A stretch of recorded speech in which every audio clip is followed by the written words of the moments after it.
కన్యక గర్భం ధరించడం అనేది ఒక ప్రవచనం. అది మనందరూ చెప్పినట్టుగానే యెషయా ప్రవక్త ద్వారా పరిశుద్ధాత్మ దేవుడు ప్రవచించినటువంటి ప్రవచనం.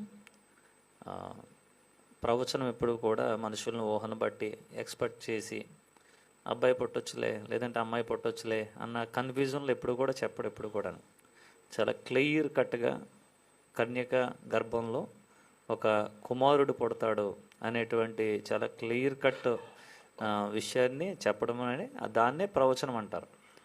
ప్రవచనం ఎప్పుడు భూమి ఆకాశాలు గతించిపోయినా కానీ యేసుప్రభువు చెప్పే మాట ఏంటంటే ఖచ్చితంగా ప్రవచనం నెరవేరు తీరుతుంది అని చెప్పాడు. అయితే కన్యక గర్భం ధరించడం అనేటువంటి విషయంలో ఒక చిన్న క్లారిఫికేషన్ ఏంటంటే, ఇప్పుడున్నటువంటి కన్యకులకి గర్భం దాల్చడం అనేటువంటిది ఇప్పుడు మనం చూస్తున్నాం. కానీ కన్యమరియ లాంటి గర్భం ధరించడం ఎప్పటికీ ఎవరికీ సాధ్యం కాదు. ఇప్పటికే కాదు, ఎప్పటికీ ఎవరికే సాధ్యం కాదు. అది ఎందుకొరకనంటే కన్యమరియ గర్భం దాల్చడంలో పరిశుద్ధాత్మని యొక్క ప్రమేయం ఉన్నది. ప్రతి కన్యక గర్భం దాల్చడంలో మూలకణం ఉంటుంది.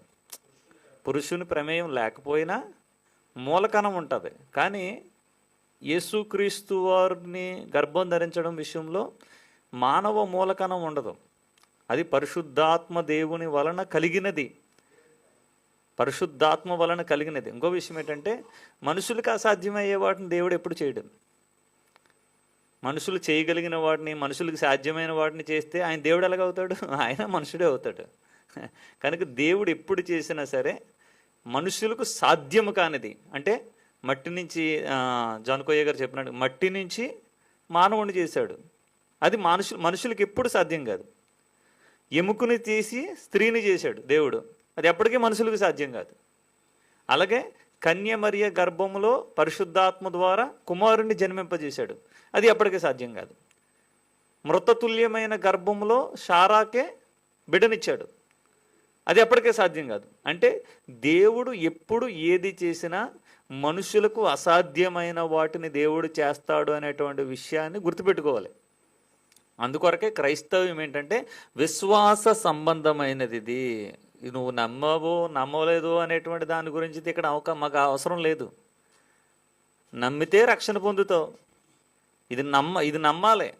ఎందుకొరకనంటే కన్యమరియ గర్భం ధరిస్తుంది అనేటువంటి ఒక యెషయా చెప్పిన ప్రవక్త యొక్క ప్రవచనాన్ని పట్టుకుని, ప్రవక్త చెప్పిన కాలం నుంచి కొన్ని లక్షల మంది కన్యకులు పెళ్ళిళ్ళు చేసుకోకుండా ఉండిపోయారు. అబ్బాయి, ప్రవచనం అంటే అంత నమ్మకం. ప్రవచనం అంటే ఏమనుకుంటున్నాం? రేపొద్దుట యేసు ప్రభు రాకడకి కూడా ప్రవచనాలే.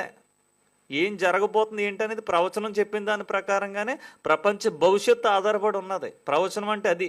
కనుక ఒక్క ప్రవచనం మీదే పెళ్ళిళ్ళు చేసుకోకుండా కొన్ని లక్షల మంది కన్యకులు అలా ఎదురుచోత ఉండిపోయారు. ఇంకొక విషయం ఏంటంటే, ఆమె గర్భం ధరించింది, కన్యక గర్భం ధరించింది అనే విషయం ముందు ఎవరికి తెలుస్తుంది? నీకు తెలుస్తుందా? మరి ఏకి తెలుస్తుందా? ఏ పురుషుణ్ణి ఎరగని దాన్ని సాక్ష్యం ఎవరెత్తున్నారు?